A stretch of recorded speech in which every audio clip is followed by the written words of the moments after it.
à tous et bienvenue dans ce nouveau tutoriel Adobe XD où aujourd'hui on va venir faire un petit peu d'animation en venant faire une barre de chargement circulaire animée avec les animations automatiques.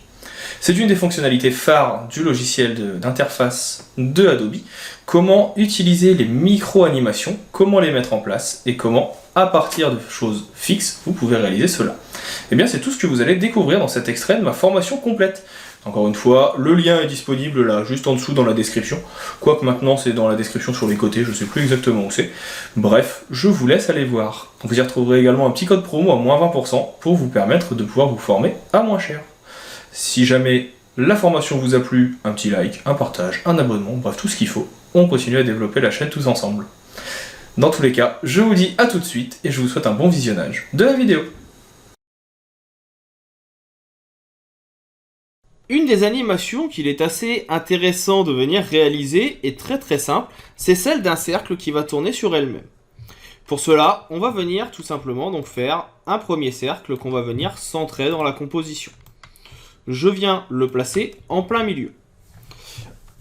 On va venir réenlever le fond et on va mettre une taille de bordure, peut-être à 20. Ça me plaît pas mal. On va lui mettre une petite couleur, par exemple un vert, qui sera la couleur de notre élément.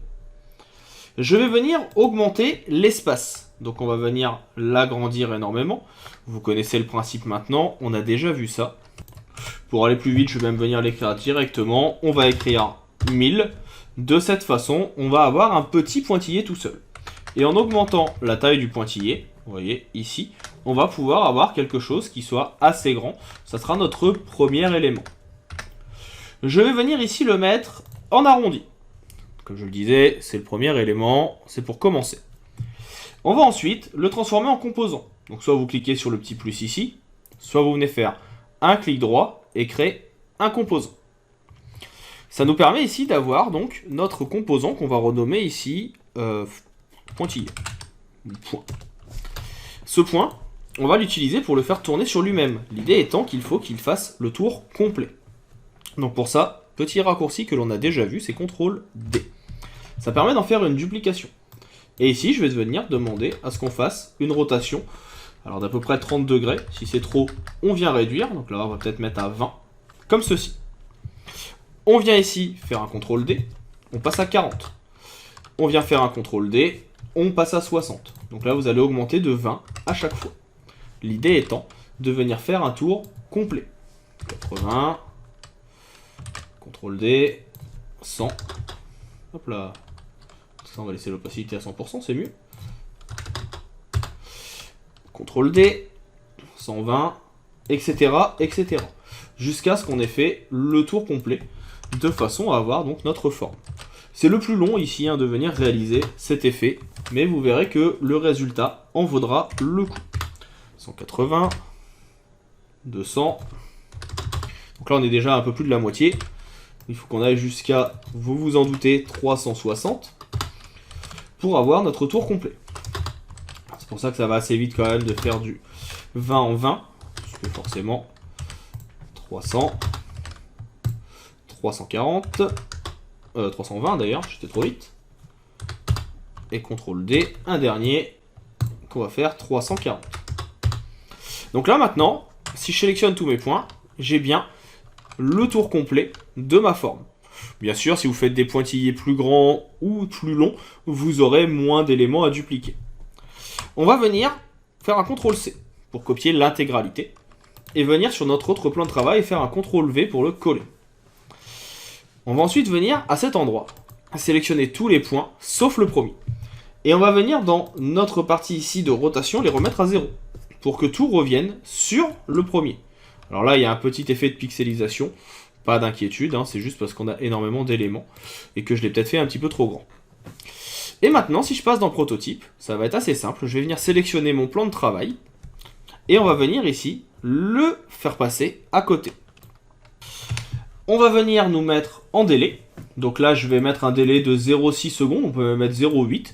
Ça dépend combien de temps vous voulez qu'il se passe avant que l'animation se lance. On va choisir ici Animation automatique et donc de passer à notre plan numéro 2.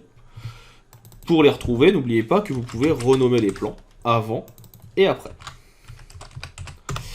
Et une fois que c'est fait, n'oubliez pas non plus que ici, on peut jouer sur le rythme. Vous allez voir l'importance du rythme. On va venir faire un petit lecture, et là vous voyez que on a notre animation qui se met en place.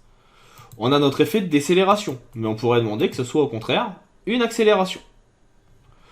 On pourrait avoir aussi une accélération puis une décélération. Ça permet de pouvoir venir personnaliser l'expérience. Le rebond peut également être utilisé, même si c'est pas forcément quelque chose de très beau. Enfin, si vous le souhaitez, vous pouvez aussi essayer le magnétisme, mais personnellement, je suis moins fan. La décélération, ça me plaît plutôt bien. Ce qui peut être aussi très utile, c'est de venir maintenant sur le plan après, et de dire que, eh bien, au bout de, je sais pas, une seconde, 2 secondes d'attente, eh bien, on retourne dans l'autre sens. Et de cette façon, si je lance, donc depuis le début, on va avoir un élément dans un sens, on attend un petit peu, et ça repart dans l'autre. Et ainsi, on a créé une boucle qui continuera éternellement, suivant les besoins. Ce qui peut être intéressant aussi, même si c'est peut-être un petit peu plus complexe à faire, c'est de venir jouer sur les couleurs. Et bien par exemple, ici, donc là, on l'a fait en vert, on peut sélectionner ici nos différents éléments, et au lieu de dire qu'ils sont verts, dire qu'ils sont bleus. Et ainsi, si vous lancez le tout, donc je relance ici mon effet, et bien vous voyez que automatiquement, on relance, il va changer de couleur. Donc c'est pas forcément le plus beau du monde, mais ce qui peut être fait, c'est surtout, donc là je reviens en arrière, de définir les points et de changer petit à petit. Donc là par exemple, on peut avoir quelque chose qui sera beaucoup plus blanc, comme ceci, voire même, pour que ce soit encore plus simple, passer par le mode RVB ou le mode teinte saturation, jouer juste sur l'un. Donc là par exemple, si je viens sur notre teinte de base, dire qu'on va venir le mettre à moins 10, vous voyez, ou à moins, on va venir jusqu'à 18. Et puis, petit à petit, ici, on va venir mettre à 25. Puis celui-ci, peut-être, bordure à 30. Puis celui-ci à 40. Puis celui-ci, on va aller le mettre à 45. Et sur le dernier, parce que là on s'en rapproche petit à petit, 50. Et donc là on a un effet de dégradé qui peut commencer à se mettre. Et donc pareil, si on vient visualiser, vous voyez que on va avoir l'effet qui va se lancer, et petit à petit le dégradé va se mettre en place. Donc ça c'est une des possibilités également présentes.